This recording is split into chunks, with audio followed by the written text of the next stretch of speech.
ہم آپ کے سامنے جھک رہے ہیں۔ سوال نمبر 22، کہا بتاؤ وہ کون سی چیز ہے جسے اللہ نے خود پیدا کیا پھر اللہ نے اسے خرید لیا؟ فرمایا اللہ تعالیٰ نے مسلمانوں کو پیدا کیا ہے اور ان کو خود خرید لیا جنت کے بدلے۔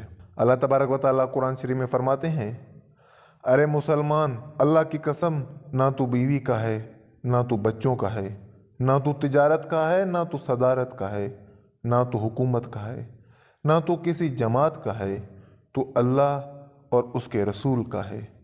اگر تو اللہ اور رسول کا بن کے چلے گا تو یہ سارا نقشہ تیرے تابع ہو کے چلے گا، اور اگر اللہ اور رسول سے ٹکرائے گا تو اللہ تجھے ذلیل و خوار کر کے چھوڑے گا۔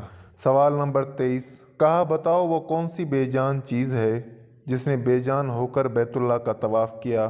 فرمایا حضرت نوح علیہ السلام کی کشتی پانی پر چلی اور چلتے چلتے جب بیت اللہ پر آئی تو بیت اللہ کے ساتھ چکر لگائے۔ سوال نمبر 24، کہا بتاؤ وہ کون سی قبر جو اپنے مردے کو لے کر چلی؟ فرمایا حضرت یونس علیہ السلام کی مچھلی جو اپنے اندر حضرت یونس علیہ السلام کو بٹھا کر 40 دن تک پھرتی رہی، اور وہ قبر کی طرح تھی، قبر کی طرح چل رہی تھی، لیکن اللہ کی قدرت حضرت یونس علیہ السلام کو مچھلی کے پیٹ میں بٹھا کر نہ مرنے دیا، نہ بھوکا رکھا، نہ پیاسا رکھا، نہ بیمار کیا، نہ پریشان کیا، بلکہ مچھلی کو شیشے کی طرح کر دیا۔ حضرت یونس علیہ السلام مچھلی کے پیٹ میں بیٹھ کر سارے دنیا کا تماشا دیکھتے، اندر سے باہر کا منظر دیکھتے۔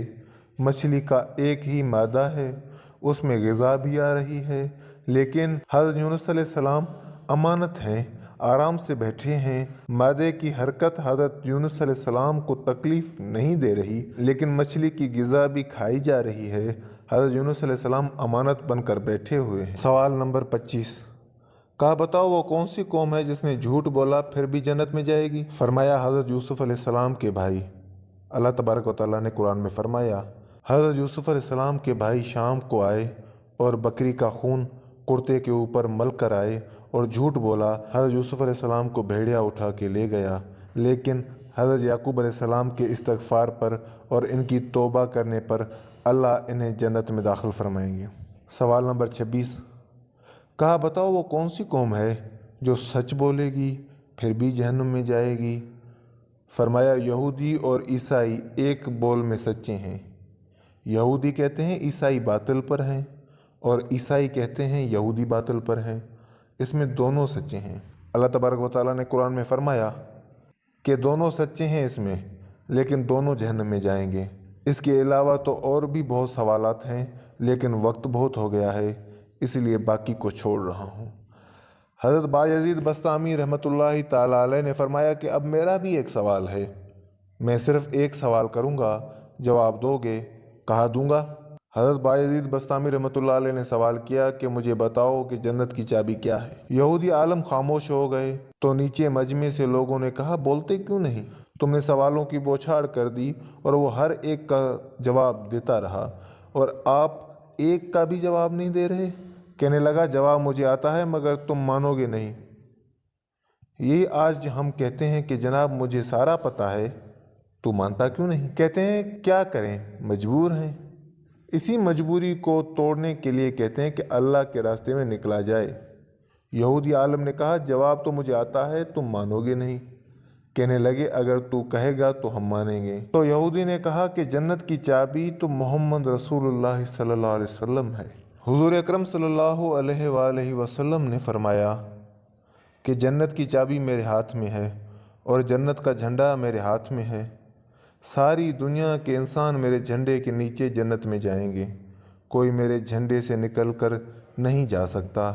جنت کا دروازہ اور چابی آپ کے ہاتھ میں، کوئی جا نہیں سکتا۔ جنت والے جنت کے دروازے پر پہنچ چکے ہیں۔ اللہ تبارک و تعالیٰ نے قرآن میں فرمایا آئے ہیں، دروازے پر کھڑے ہیں، دروازہ بند ہے۔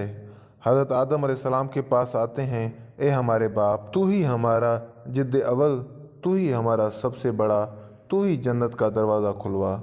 وہ ارشاد فرمائیں گے ارے میں نے ہی تو تمہیں جنت سے نکلوایا تھا، میں تمہیں کہاں سے داخل کراؤں، یہ میرے بس کی بات نہیں۔ حضرت نوح علیہ السلام کے پاس آئیں گے کہ آپ جد ثانی ہیں، آپ دروازہ کھلوائیے۔ وہ کہیں گے کہ میں نہیں کھلوا سکتا، آج میرے بس کی بات نہیں۔ حضرت موسیٰ علیہ السلام کے پاس آئیں گے، پھر حضرت عیسیٰ علیہ السلام کے پاس آئیں گے۔ حضرت عیسیٰ علیہ السلام ارشاد فرمائیں گے کہ میرے بس کی بات نہیں۔ جاؤ نبی عربی صلی اللہ علیہ وسلم کے پاس جاؤ، جس کے ہاتھ میں جنت کی چابی ہے اور جس کی اتباع میں دنیا کی کامیابی ہے۔